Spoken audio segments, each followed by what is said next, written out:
327 Federal Magnum versus 40 Smith & Wesson in our hard cast dangerous animal test. So our 327 Federal Magnum is the heavy 327 Federal Outdoorsman by Buffalo Bore. It's a 130 grain hard cast semi-wad cutter rated at 1300 feet per second. Then I'm going to test our 40 Smith & Wesson Outdoorsman. It is a 200 grain hard cast rated at 1000 feet per second. So if we look at the actual energy numbers, the ratings are a little bit higher with the 327 Federal Magnum. I was going to test this 327 versus the 9mm, but I'm thinking, 40 Smith & Wesson is a really good penetrator. It's one of the best, so why not just see what we get by comparing the 327 Federal Magnum to the 40 Smith & Wesson. So I have tested that 327 Federal in the past through my little LCR snub, and it's never really stabilized the bullet very well. So I really want to see what we'll get out of my 4.2-inch Ruger SP101 and 327 Federal Magnum. So I'm going to use that for the test versus our Smith & Wesson M&P 40 2.0 with a 5-inch barrel. And some people might say, well, that 5-inch barrel has an extra inch of travel. It's not fair to that 4-inch revolver. It's actually the opposite here. If we look at our 4.2-inch revolver, if we look at like where the bullet in the chamber starts, you actually have a little bit further in that revolver because when you're talking 5 inches, the chamber is included in that measurement. When you're talking a 4-inch revolver, the chamber is not. But overall size of these guns is almost exactly the same, so I find that a really fair way to test these. So I'm going to go through the chronograph, see what kind of velocity and accuracy I get at the same time.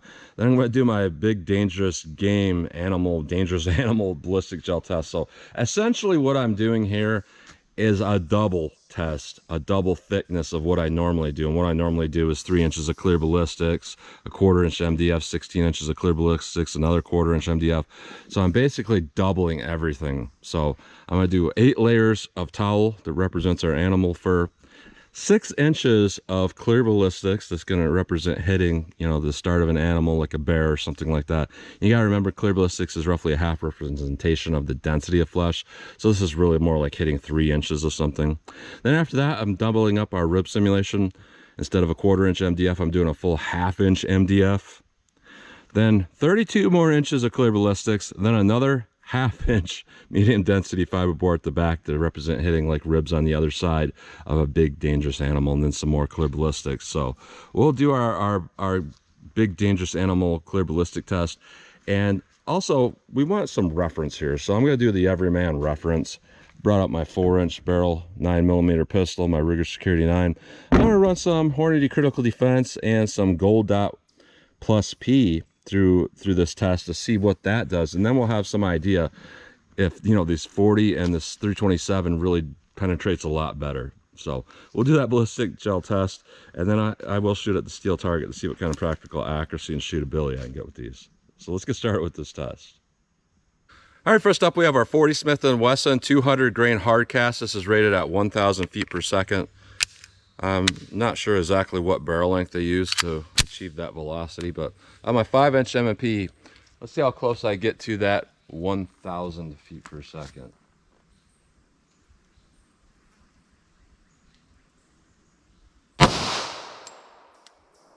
$977, $981, $974, $971, $978. So a little bit below rated velocity, so I'm not exactly sure what pistol they're using, but it's very consistent velocity, so I'm liking that. They're shooting just a little bit to the right for me, but I like that consistency, and that's a 200 grain bullet, so that's pretty fast for that bullet weight. Now, a 327 Federal Magnum, rated at 1300 feet per second. Again, I don't know exactly what barrel length they use, but let's see how close I get to 1300 feet per second on my 4.2-inch Ruger SP101.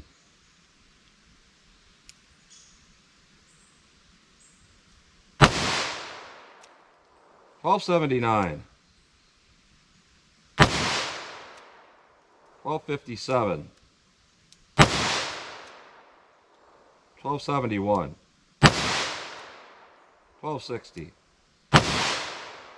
1263. So just like the 40 Smith & Wesson, we are just a little bit below rated velocity and a very consistent velocity. And you know, I'll take consistency any day over getting maybe like 1350 and then dropping down to 1250. I sometimes see ammo do that. I'll take the consistency any day over, you know, spiking some rounds over that 1300. So, you know, pretty good overall. But this is a very heavy bullet weight for a 327 Federal Magnum, and you can't just go by energy alone to judge its effectiveness. So let's hit our ballistics gel block and see how these do compared to those 9mm test rounds. All right, we're gonna do our big dangerous animal ballistic gel test here. So I have 8 layers of towel, followed by 6 inches of clear ballistics, followed by a 1/2 inch medium density fiberboard, followed by 32 inches of clear ballistics gel, followed by another 1/2 inch medium density fiberboard, followed by another 16 inches of ballistics gel. And I did put the chronograph up in front of here. Hopefully I can get a read with some of these. So I'm going to do our control rounds first, just our average 9mm. That way we can compare, you know, what a better penetrating round looks like compared to just your average run-of-the-mill guy in the woods with a 4-inch 9mm with jacketed hollow point ammo. So 115 grain critical defense, followed by a 124 grain plus P spear gold dot. So let's see what we get with our 9mm. 1076 with our critical defense. Now our gold dot. 1194, a lot more powerful there. Let's go take a look and see how our control rounds did.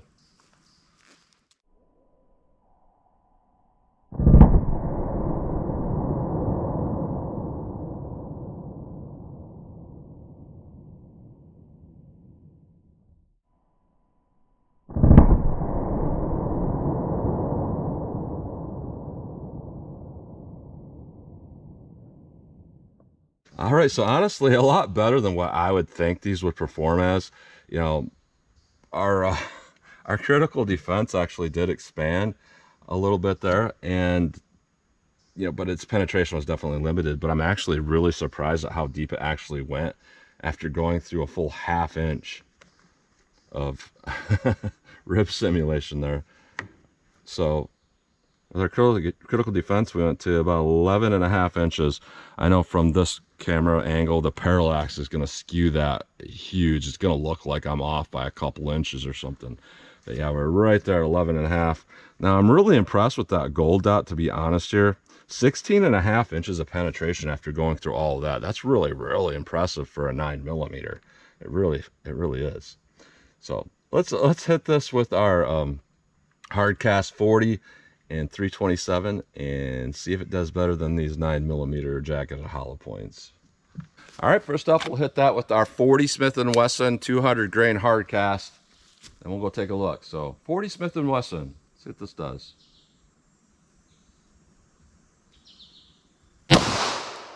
1,012 feet per second. That was actually a little bit faster than the average. Let's go take a look.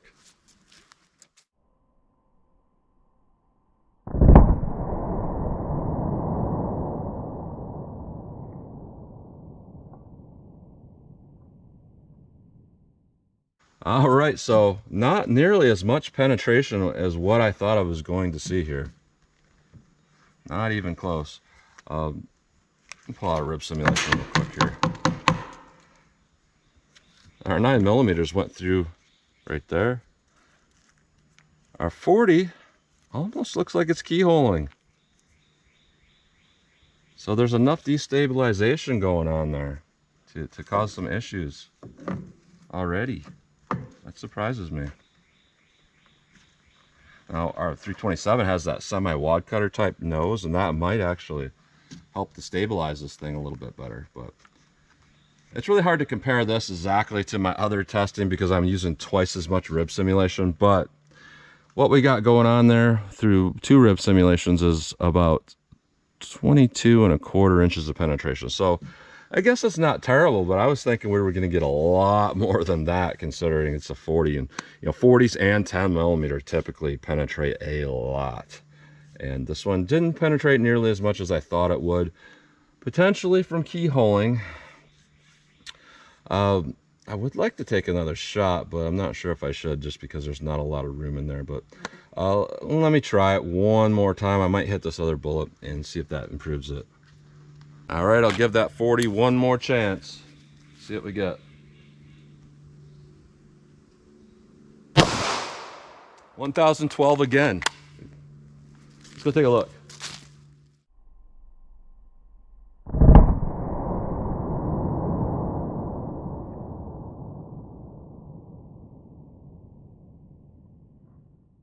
All right, so let's take a look at this rib simulation here.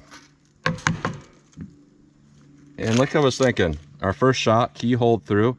Our second shot did not. We had a straight line going through. So that improved its performance. So for whatever reason, that hit and it just started to keyhole through, which really limited its potential for penetration. So don't know why that is exactly. But what we got going on here is, I'm gonna say 26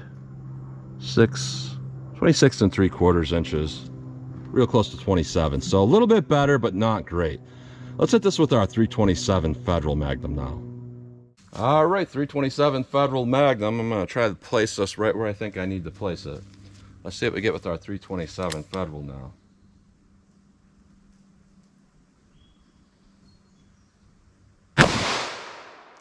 (1350 feet per second), a lot higher than the average. Let's go take a look.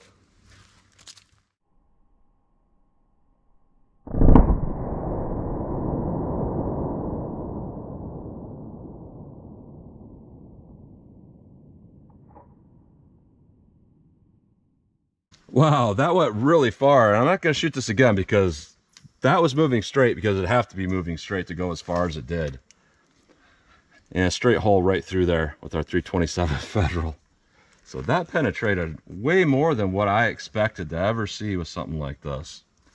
I thought for sure that the 40 would easily beat this, but we went in a perfectly straight line. And it hit our back rib simulation. So, you know, my normal simulation is, you know, going through a target that's roughly 9.5 inches. So this would actually go through roughly 19 inches of mammalian flesh. 19 inches, which is over 1.5 feet deep in like a bear or something like that. So it's plenty enough to hit something vital. And we cracked out the back of our back rib simulation. So our total penetration, if I actually look at that mark out the back there, we're adding an extra 3.5 inches on top of that 36. So 39.5 inches of penetration with our 327 Federal. So going to a longer barrel definitely made a huge difference there. Here's the bullet stuck right in that back rib sim. That is incredible. I'll pull that out later. We'll take a look at it close up. I don't want to lose it. But yeah, very, very impressed that we had that level of performance. You know, I don't know why the shots over the chronograph registered higher than the average. It could just be, and it probably is, because I was a little bit closer to the gel block. You know, I'm only a couple yards from the muzzle, as where I'm 5 yards from the chronograph when I'm doing the averages. So there's just enough difference there to make that bit of a difference. But yeah, very impressed here with that 327 Federal Magnum. So let's pull these out of the block. We'll take a close-up look at all these bullets, and then I'll shoot our steel, see what kind of practical accuracy and shootability I can get with these. All right, so here's a close-up look at these bullets, and first we'll look at the hollow points here. Very, very impressive that these actually went as deep as they did and expanded, both of them, because putting 8 layers of towel on there is enough to can easily clog a hollow point and even cause some issues with, you know, the critical defense that's already plugged, because sometimes extra fabric will cause that bullet to kind of skew and not hit straight, so it won't expand properly. And then they go through a full 1/2 inch rib simulation, which would be like bear rib simulation kind of, and it's still expand. It's really impressive there. So our critical defense here, this one didn't go nearly as deep because it's a very underpowered round compared to typical, but just very, very impressed with its ability to still do that. Our gold dot had a lot more power behind it, so it was able to definitely penetrate a bit further to like adequate human depths, even beyond that, because you know that rib simulation was double of normal. So here's our 40 calibers, our first shot here, and then our second shot that went deeper. So I don't know if I can see anything here. I don't really see anything with this that gives me any telltale signs of tumbling or anything like that, because it is a very hard bullet. Our second bullet here, yeah, I don't see any more nose flattening or anything like that necessarily. So just very, very hard bullets, very long bullets. And that's another reason why, you know, sometimes they start tumbling, because the length is just a little bit too long sometimes. And handguns are kind of weird sometimes about too heavy, too long of a bullet. If your barrel's not long enough, which it should have been because it's a 5-inch barrel, but sometimes that just happens. Our 327, I have not even looked at this yet. I haven't pulled it out, so let's see what we got going on here. And that nose actually flattened quite a bit and went from that typical semi-wad cutter look to being completely flattened down to looking like a wad cutter with a little bit of a edge on there. So that thing just went straight that whole way, which is very impressive for such a long bullet, because I believe the sectional density on this may even be higher than the 40. So this, I guess, in theory, could have very easily tumbled, but it did not. That did really fantastic for what it is. So that's a close-up look at those bullets. All right, 14 yards from the target. I normally do shoot from here to kind of, you know, represent maybe the worst case scenario self-defense encounter against two-legged threats, because 14 yards is double that of normal. Now at this, I think this would be a lot closer to the realistic distance that you might be shooting at something charging you. The problem here is there's no way to really simulate that. I've had people in the past criticize me, you know, doing dangerous animal, you know, shooting drills. They're like, well, you should have this and that, and coming down the hill and the rope. And it's like, I don't know what these people think my resources are, but I'm not all that. Best I could do is shoot at this and just try to land these shots fast. So if something started charging me at 14 yards, it would probably be on me within the 3 shots or something. So my way of thinking is it's not going to get more difficult to shoot the closer it gets to hit the target. It'll be actually a little bit easier. So just taking it all into account, I think it's fine to shoot from here and just kind of see, you know, how these things will do. So 40 Smith & Wesson, let's see how this thing shoots for me.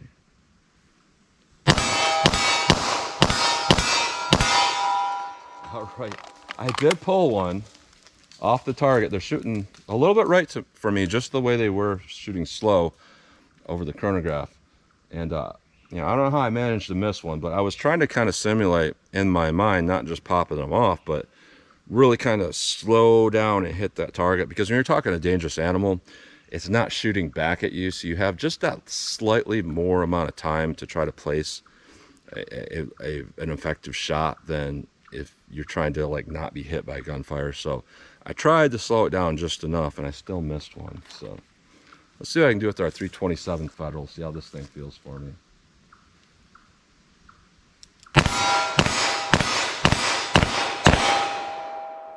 Okay, the thing with this, and they're all smoky, you know, that wax lube on those hard cast bullets will do that. The thing with this that really stands out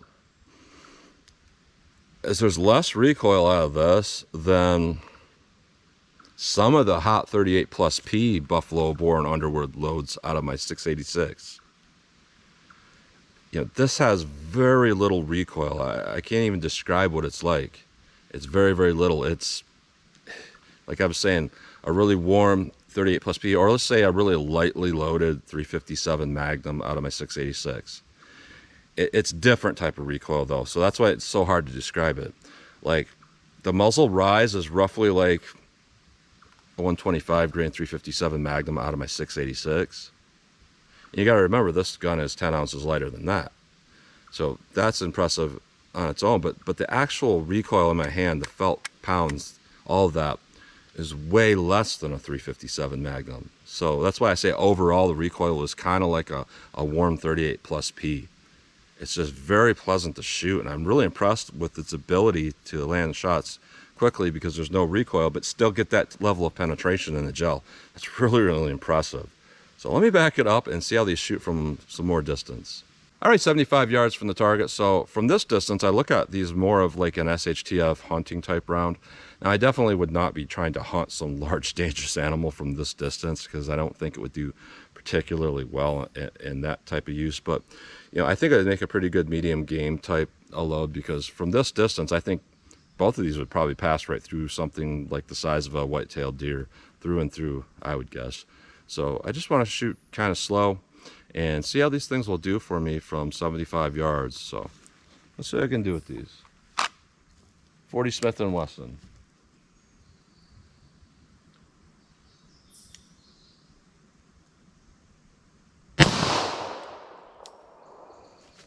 I don't have a clue where that went. I was aiming center mass.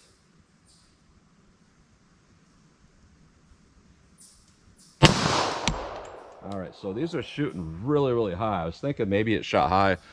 It's shooting really high from my point of aim. So I'm gonna have to aim kind of below the target a little bit with these.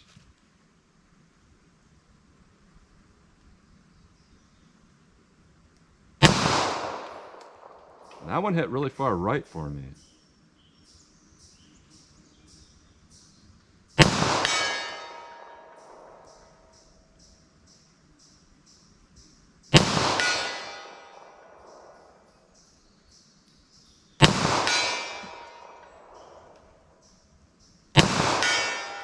All right, so I had to aim off the target to the left by, I would say, a couple feet, and down a couple feet. So at the very corner, left corner off the target, I had to aim to hit with these. So for whatever reason in my pistol, it just doesn't like those rounds for hitting point of aim. So 327 Federal. I'll aim center mass and see where these go.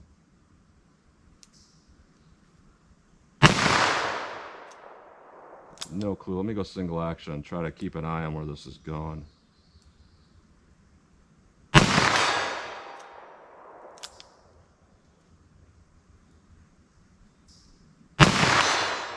think that was just me pulling that first shot. Yeah, it's just me with this double action today.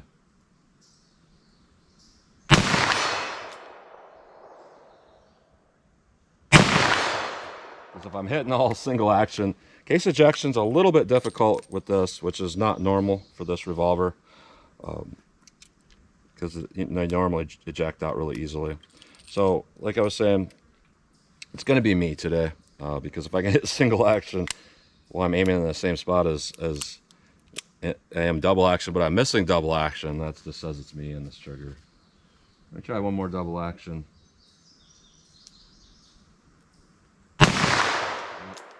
Single action. Yeah. Normally I'm really good with this gun in double action, so I don't know what I'm doing today wrong. But that happens to me from time to time. It's just, you could just be off just a little bit for that day, and it's just the smallest little things make a big difference in your ability to shoot well. So I would say overall though, our 327 here, absolutely better here. I'm able to hit from this distance, and when I was hitting single action, I was just simply aiming center. So I didn't have a huge problem hitting with that. Now with our 40 Smith & Wesson, just way off from our point of impact. Like I was missing because they were going way to the right. And when I missed a shot, when I was up at 14 yards, I missed it to the right. And when I'm, chronographing them, they're all grouping to the right. So a lot of people say that's me. I've been shooting for a long time, and it's not me. Typically when people have an issue with guns that are shooting to the left, it's just sometimes just the way your rifling engages stuff, and the length of the bullet. If it's a little bit too long than normal, sometimes you get those weird things happening. That's what was happening with the 327 in my snub nose. It was not shooting right. It was all over the place because its sectional density is really, really high. And I've noticed that whenever you take a bullet or a cartridge and you put a bullet that's a lot longer and heavier than typical, different sectional density than typical, that's when things start to go a little bit weird and you don't hit the right point of aim. And I'm seeing that with the 40 Smith & Wesson here. 200 grains for this particular pistol is just too much. If this were a 180 grain, I would just about guarantee you would hit center mass every time. Now with the 327, this extra weight in this particular barrel is totally fine. It did really, really well overall. So I am really just still astonished by the 327.